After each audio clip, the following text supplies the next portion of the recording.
ينادي فؤادي بليل السكون بدمع العيون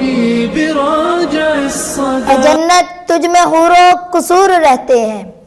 میں نے مانا ہے کہ ضرور رہتے ہیں. میرے دل کا طواف کر اے جنت کہ مجھ میں حضور رہتے ہیں.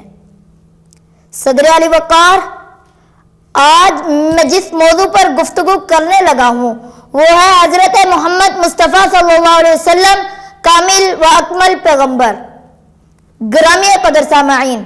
اگر آپ بنظر عمیق اپنی فہم و فراست کو بروئے کار لا کر اور آنکھ کتب کی گردانی کریں گے تو آپ کو اس دھرتی بے نور میں ایسی شخصیات نظر آئیں گی جو پوری انسانیت کے لیے اسوہ و نمونہ ادا کرتی تھی، لیکن زمانہ اور قوم کی قید نے انہیں ایک مخصوص وقت و طبقے کے ساتھ مقید کر دیا. مگر ایک شخصیت ایسی بھی ہے جو جہاں میں جلوہ افروز ہوتی ہے، جس کے وجود اثر سے جہاں کی رونق و زینت مشعل راہ ہوتی ہے، جس کے عملوں کی ردار سے انسانیت نے چلنا سیکھا ہے، جس کے نطق مقدس سے حق و صداقت کو قوت گویائی ملتی ہے، جس کے رحم و کرم سے محبت و اخوت کو روشنائی ملتی ہے، جس کے قدم و اثر سے دین حق کو بلائی ملتی ہے، جس کے قلب مطہر کو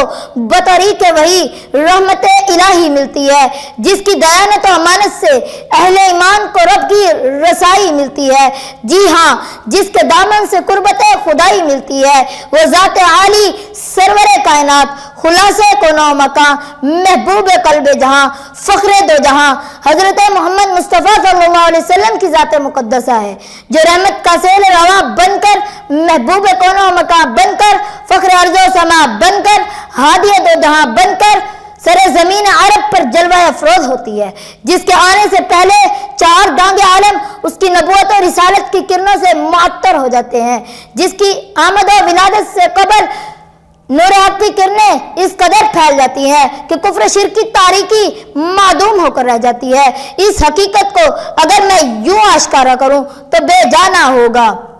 حضور آئے تو سر آفرینش پا گئی دنیا، حضور آئے تو سر آفرینش پا گئی دنیا، اندھیروں سے نکل کر روشنی میں آ گئی دنیا. ستے چہروں کا زنگ اترا، بجھے چہروں پہ نور آیا، حضور آئے تو انسانوں کو جینے کا شعور آیا. صدر علی وقار، آج سب سے بڑا المیہ یہ ہے کہ حضور اکرم صلی اللہ علیہ وسلم کی وہ ذات عالی جو تمام صفات بابرکت کاملی نمونہ بن کر عالم ہستی پر طلوع ہوتی ہے، مسلمانوں کی عملی زندگی سنت نبوی مفقود نظر آتی ہے. لقد کان لکم فی رسول اللہ اسوۃ حسنۃ کی وہ عظیم شاہرہ امت مسلمہ کے قدموں سے نکلتی نظر آتی ہے، تو پھر ضرورت اس بات کی ہے کہ احیاء سنت کا نفاذ کر کہ شاہراہ نبوت پر گامزن ہو جائیں. وآخر دعوانا ان الحمدللہ رب العالمین.